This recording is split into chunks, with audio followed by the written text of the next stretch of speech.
Une chose que je n'arrivais pas à m'expliquer quand j'étais plus jeune était la raison pour laquelle les témoins de Jéhovah ont une si mauvaise réputation. Pourquoi sont-ils si mal aimés?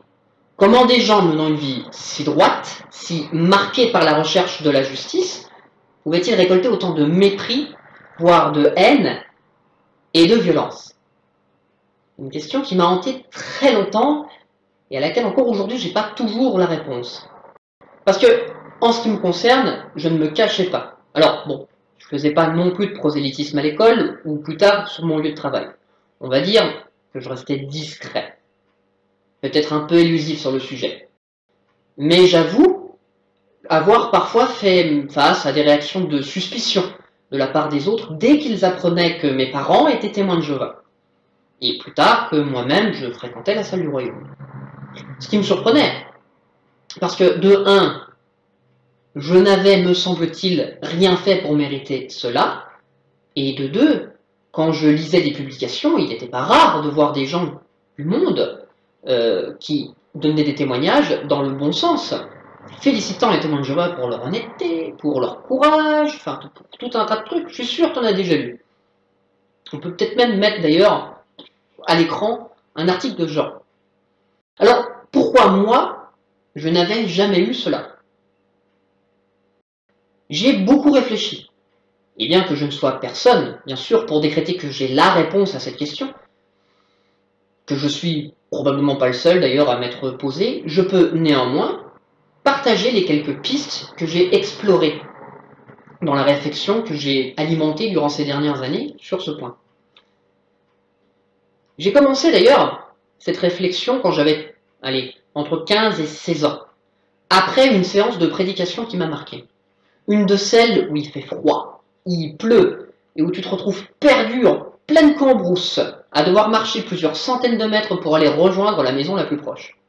Je suis sûr que ça t'est déjà arrivé. En tout cas, si comme moi, tu habites dans une région qu'on va qualifier de rurale. Alors, pas que cela me dérangeait, hein. C'était l'occasion, malgré le froid et la pluie, de discuter avec le frère qui m'accompagnait. Non, non, non. Ce qui m'a fait réfléchir et ce qui m'a dérangé à l'époque, c'est quand nous sommes arrivés à l'une de ces maisons particulièrement isolées. Elle était loin de tout, perdue au milieu de la forêt presque, et particulièrement isolée. On arrive, on toque, personne ouvre, un homme, et une discussion s'engage. Enfin, une discussion. Le topo quasiment habituel. Non merci, je ne suis pas intéressé. Mais la religion ne vous a jamais intéressé, ou est-ce parce qu'elle vous a déçu? Inutile d'insister, voyons, puisque je vous dis que vous ne m'intéressez pas. Vous êtes venus ici pour rien, messieurs. Alors, vous voyez le portail là-bas? C'est par celui-là que vous allez quitter ma propriété. Si tu as, toi aussi, fait du porte-à-porte, je suis à peu près sûr que tu as connu ce genre de réaction. Une fermeture de porte presque en règle. Par contre, si tu as connu ce genre de situation, je me demande si tu as connu, ou peut-être même toi-même provoqué, ce qui va suivre. Est-ce que tu as connu la réponse du frère que le jeune moi-même accompagnait? Monsieur, savez-vous pourquoi nous sommes venus vous voir, malgré le froid et la pluie?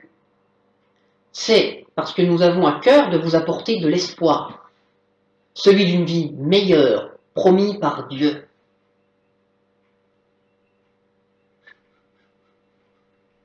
Ah, j'y repense, je revois la tête du bonhomme qui change à ce moment-là. L'homme, qui jusque-là était quand même, on va dire, relativement calme, a littéralement explosé de colère.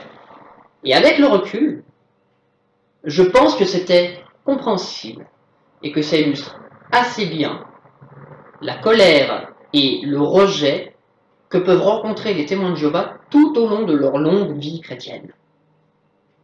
Sur le chemin du retour, j'ai demandé, bien sûr, au frère Mur qui m'accompagnait, pourquoi cet homme nous avait maltraités.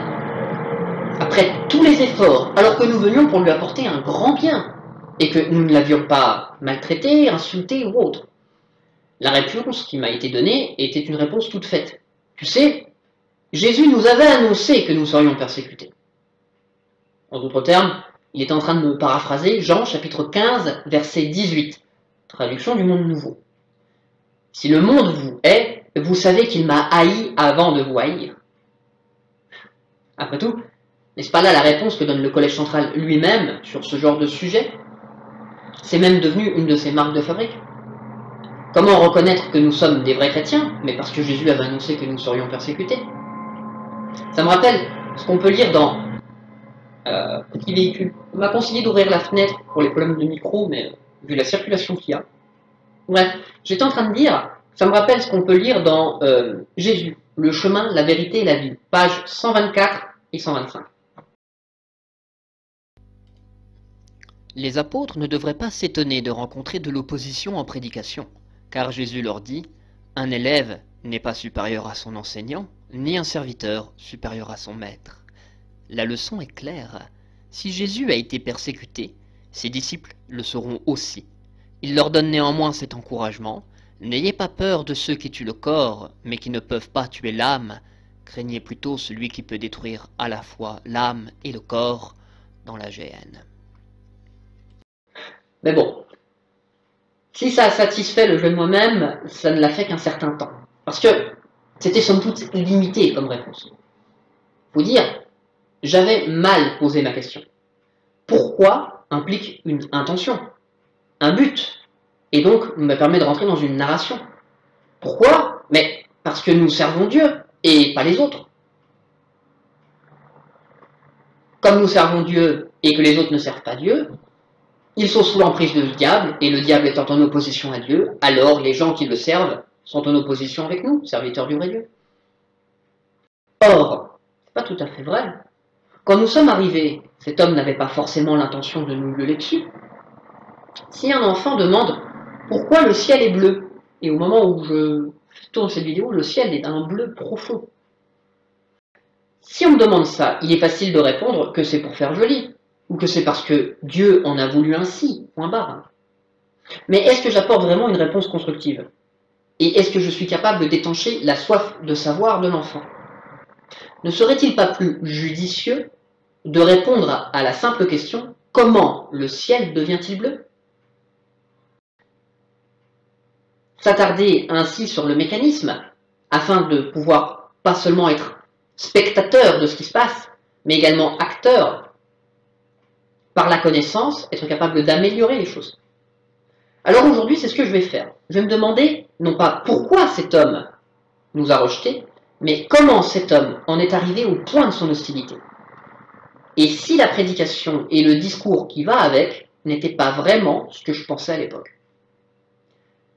La réponse du frère à ce brave homme, en réalité, l'a mis mal à l'aise.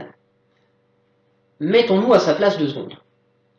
On a 2 gugus, bien habillés certes, mais 2 gugus quand même, qui viennent le voir pour lui dire de but en blanc que leur vie à eux est meilleure que la sienne, et qu'en plus, ils devraient leur être reconnaissants de s'être déplacés malgré le pluie, le froid et la distance, afin de lui faire savoir que sa vie est moins intéressante que la leur. Ce serait pas un peu blessant, peut-être, comme constat? C'est pas vraiment comme cela qu'on convertit quelqu'un à sa religion. Par contre, c'est peut-être comme cela que l'on t'empêche, toi, de quitter la tienne. Réfléchis-y 2 secondes. Si la prédication avait pour but de convertir un maximum de personnes, alors, au regard des chiffres, c'est un échec cuisant. Je vais mettre d'ailleurs un petit tableau là, juste pour récapituler le nombre d'heures qu'il faut pour faire un converti. Sachant que, quand on parle de convertis, on ne fait pas de distinction entre ceux qui ont été convertis par porte-à-porte, merci le camion d'arriver, et ceux qui sont convertis parce qu'ils sont enfants de témoins de Jéhovah, par exemple. Le constat, c'est que la prédication est inefficace. Elle ne recrute presque personne qui n'a pas déjà un pied dedans, et n'est donc pas déjà bien disposé vis-à-vis des enseignements du Collège central. Les opérations de vente de gâteaux des églises protestantes américaines sont beaucoup plus efficaces de ce point de vue que le porte-à-porte des témoins de Jéhovah. Suffit de comparer les résultats. Par exemple, l'église chrétienne qui progresse le mieux dans le monde, c'est les églises évangéliques. Et eux, tu ne les verras pas faire de porte-à-porte. Donc c'est que leur méthode est beaucoup plus efficace que la nôtre. Enfin, celle des témoins de Jéhovah, je ne sais pas pourquoi je dis la nôtre. C'est un vieux réflexe, je pense. Par contre, ma mésaventure, qui n'est pas un moment isolé, on en a tous connu, je pense, si tu as fait du porte-à-porte, m'a rapproché, à l'époque, du frère avec lequel j'avais affronté cette adversité. Et quel témoin de Jéhovah n'a jamais partagé ou écouté les histoires de rejet et de difficultés surmontées dans le cadre de l'œuvre de prédication? On était tous friands de ce genre de choses. Quand de retour dans nos voitures ou à la salle du royaume, tout le monde partage ses expériences, cela réconforte le groupe, cela crée un vrai sentiment d'appartenance. Ce sentiment, en français, on va le nommer de la sympathie. Et c'est un joli mot, un très joli mot, qui est d'origine grecque. Le mot sympathie est composé de deux racines. La racine soun, qui signifie avec, et la racine paspo, qui signifie être affecté ou souffrir. C'est-à-dire que éprouver de la sympathie pour quelqu'un, c'est souffrir avec. Et bien souvent, on trouve sympathique les gens avec qui on a partagé des épreuves. En bref, souffrir avec, partager une épreuve, c'est ce qui crée du lien. Et en effet, c'est parce que nous avons affronté ensemble des difficultés, en particulier dans le cadre de la prédication, qui est la difficulté quotidienne par excellence, que nous nous sentons proches les uns des autres. De ce point de vue, le rejet rencontré est beaucoup plus important que le peu, voire le très peu de personnes qui seront converties suite à notre activité de prédication. À terme, on peut même dire que le rejet et l'indifférence reçues en prédication créent un sentiment d'inconfort avec les personnes que nous sommes censés convertir, qui deviennent alors beaucoup plus facilement dans notre esprit les autres, les gens du monde, bref, les différents de nous.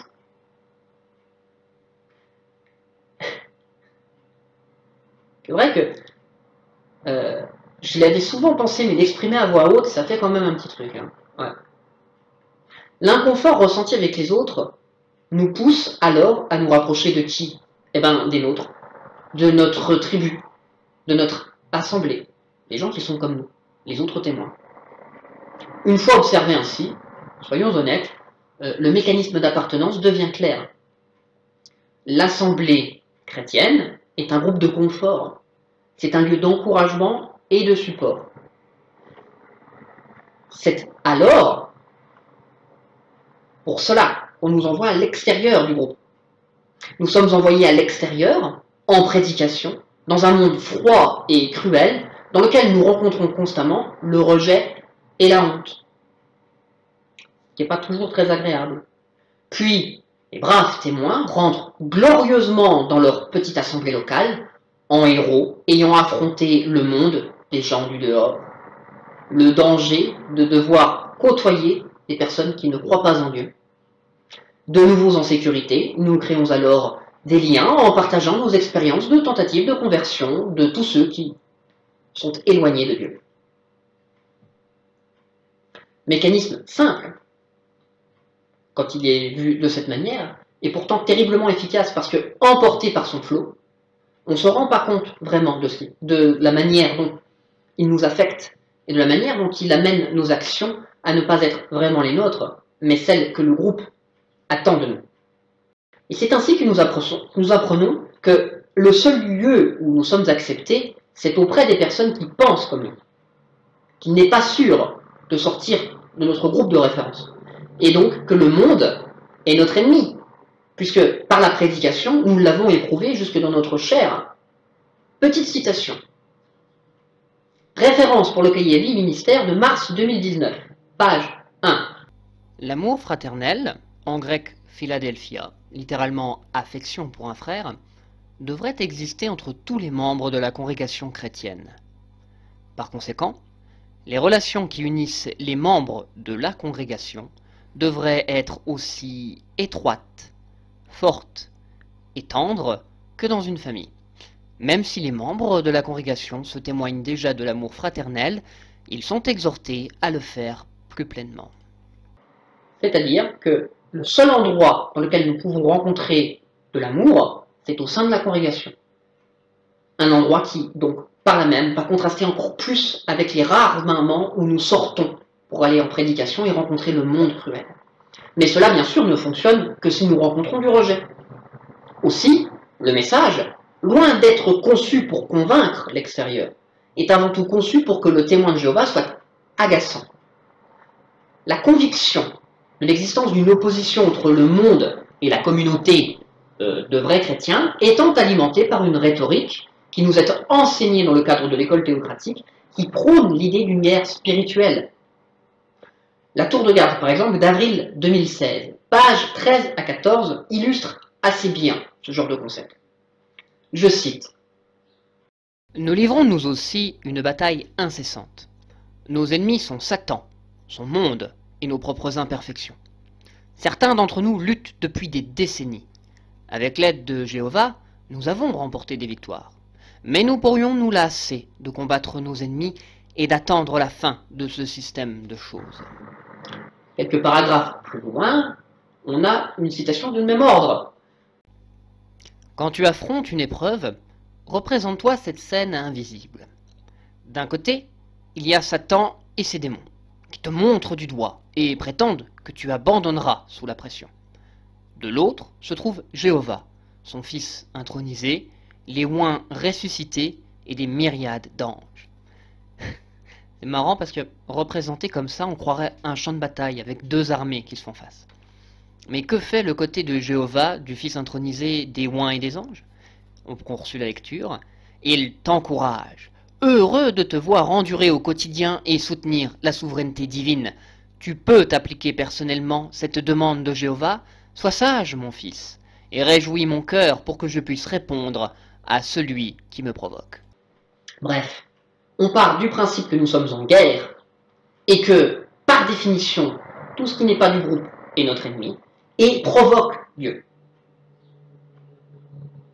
En d'autres termes, l'autre est forcément celui qui nous provoque.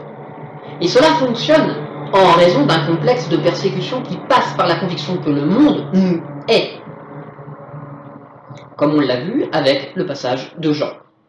Cette obsession va donc conduire à rechercher réconfort et sécurité dans le groupe et à consommer régulièrement les enseignements issus du collège central.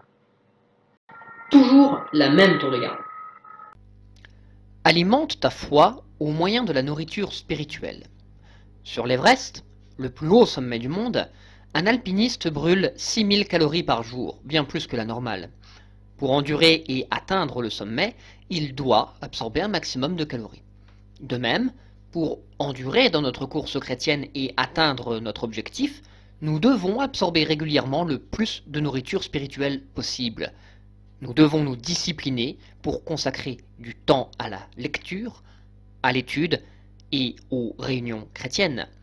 Ces activités alimentent notre foi au moyen de la nourriture qui demeure pour la vie éternelle.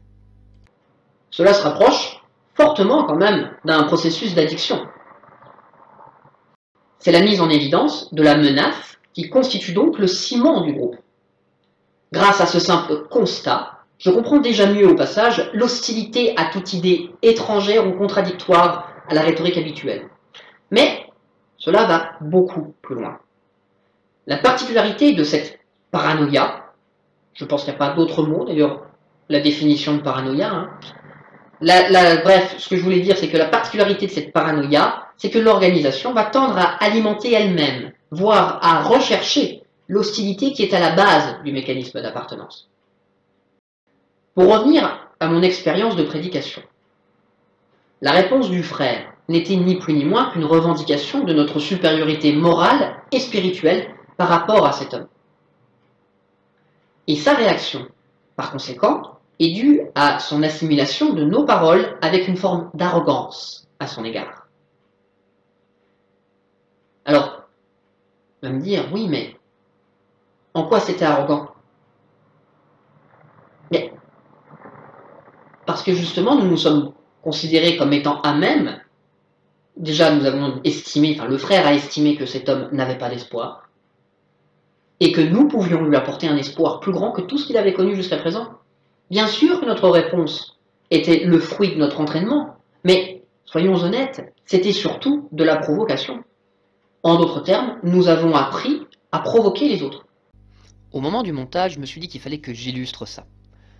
Aussi très symboliquement, je vais utiliser la dernière vidéo de formation que j'ai vue à la salle, afin de pouvoir montrer comment je l'ai ressentie à l'époque et en quoi elle m'a amené à penser que nous étions formés en tant que proclamateurs à être inefficaces. On vous rend visite aujourd'hui parce qu'on aimerait avoir votre avis sur une question. Non, c'est faux. Nous ne venons pas pour avoir ton avis. Nous venons parce que notre religion nous dit que si nous ne faisons pas ça, nous te condamnons à mort et nous avec. Beaucoup de personnes se demandent si Dieu voit ce qui nous arrive et s'il se soucie de nous. Qu'est-ce que vous en pensez? D'après vous, qu'est-ce que Dieu ressent pour ceux qui le recherchent sincèrement? Je pense qu'il se soucie de nous. C'est quand même lui qui dirige le monde. C'est lui qui dirige le monde? Ce n'est pas ce que la Bible dit. Elle dit que c'est Satan qui dirige le monde. Qu'est-ce que je pourrais lui dire? Bon, la première partie de sa réponse est juste. Dieu se soucie de nous. Je vais lui dire que je suis d'accord avec cette idée et bâtir la conversation dessus. Je suis tout à fait d'accord avec vous. Dieu se soucie de nous. Non, tu n'es pas d'accord, puisque dans ta petite tête, tu te dis qu'elle a tort. La réponse qu'elle t'a donnée ne t'importe pas. Ce qui t'importe, c'est de rentrer un pied dans la porte pour pouvoir faire passer ton message. C'est tout. D'ailleurs, c'est ce que la Bible dit ici, en 1 Pierre chapitre 5, versets 6 et 7. Carole, tu veux bien nous le lire, s'il te plaît? Bien sûr. Humiliez-vous donc sous la main puissante de Dieu, pour qu'il vous élève au moment voulu, tandis que vous vous déchargez sur lui de toute votre inquiétude, parce qu'il se soucie de vous. Merci. La Bible dit clairement la même chose que vous. Dieu se soucie de nous. Non, la Bible ne dit pas clairement la même chose qu'elle dans ta vision des choses, puisque tu es en désaccord avec la deuxième partie de sa réponse. Et du coup, d'après toi, qu'est-ce qu'elle va penser, la dame, lorsque tu lui exposeras vraiment tes croyances? Tu n'es pas en train de défendre ta croyance, tu mens sur celle-ci. Une provocation non assumée, bien sûr. Il ne faudrait pas non plus que on arrive chez les gens et dit bonjour, je vais vous provoquer. Non, mais l'hostilité par contre qui résulte a tout de même été récupérée de manière opportuniste pour assumer la cohésion du groupe, via, au passage, la déformation d'un petit texte biblique. À cette époque, je n'avais pas tout compris, effectivement, et surtout j'avais oublié d'autres passages bibliques qui peut-être m'auraient permis de relativiser notre comportement. J'avais oublié par exemple Matthieu, chapitre 7, verset 12, toujours traduction du Monde Nouveau, puisque je parle des témoins de Jéhovah, autant que j'utilise leur Bible. Donc tout ce que vous voulez que les hommes fassent pour vous, vous devez vous aussi le faire pour eux. C'est là, en effet, tout l'enseignement de la loi et des prophètes. Pourquoi ne me suis-je pas à l'époque rappelé que cela signifie que ce que je souhaite qu'il arrive aux autres, c'est aussi ce que je serais heureux que l'on me souhaite? Serais-je heureux que l'on me regarde de haut? Serais-je heureux que l'on implique que ma vie n'a pas de sens? Ce passage implique aussi que ce que je pense des autres, c'est aussi ce que j'aimerais que l'on pense de moi. Bref, que toute ma conscience, si je puis dire, devrait s'orienter vers la sollicitude et le souci de l'autre. Nous vivons tous, témoins de Jéhovah et non témoins, dans une jungle de désirs humains, de buts et de faiblesses, dans une jungle de désillusions, de colère et de frustration. Et toutes ces consciences en guerre avec elles-mêmes produisent fatalement des actions et des réponses faibles et inappropriées. Certes, la réponse de cet homme était inappropriée. Nous ne méritions peut-être pas une telle violence. La preuve, elle m'a marqué, donc c'est que c'était une violence. Mais il ne méritait pas non plus notre condescendance. Et ne méritait pas non plus notre jugement à cette époque. Je n'ai pas rendu justice à cet homme. Je n'ai pas écouté et j'ai empiété sur son bien-être. En imposant notre supériorité sur cet homme, nous avons en réalité revendiqué notre marginalité. La critique dédaigneuse du monde ressentie comme hostile, agissant alors comme une sorte d'étiquette performative, produisant elle-même le résultat qu'elle présuppose.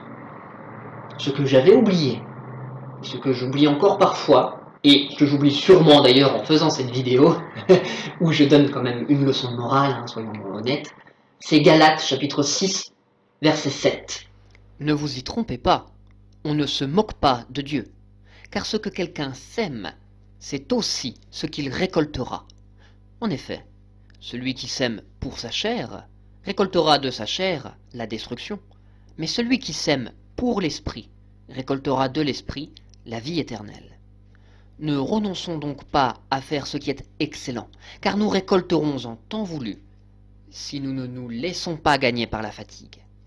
Par conséquent, tant que nous en avons l'occasion, faisons du bien à tous, mais surtout à ceux qui sont nos frères et sœurs dans la foi. J'ai pas fait du bien à cet homme. Comme je ne lui ai pas fait du bien, forcément sa réponse n'était pas non plus du domaine du bien. Il a répondu sur le même registre que celui que nous avions.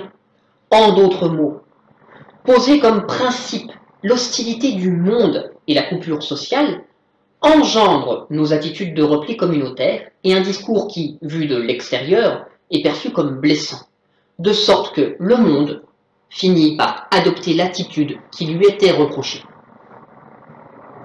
Cela conforte alors à nouveau le mouvement dans sa paranoïa inconscient, qu'il est de ce principe simple que ce qu'un homme sème, c'est aussi ce qu'il récoltera. Si l'on sème la méfiance, la peur et le mépris dans le champ de la prédication, comment espérer récolter la confiance, le respect et l'amour? Aussi, la prochaine fois que quelqu'un te demandera pourquoi les témoins de Jéhovah sont mal aimés, au lieu de partir sur une explication qui va être narrative, ou de prêter une intention maligne aux autres ou aux témoins, d'accuser en quelque sorte une sombre volonté, mieux vaudrait peut-être réfléchir aux origines de ce comportement. Peut-être serais-tu surpris alors de l'origine de la persécution et du mécanisme qui y amène.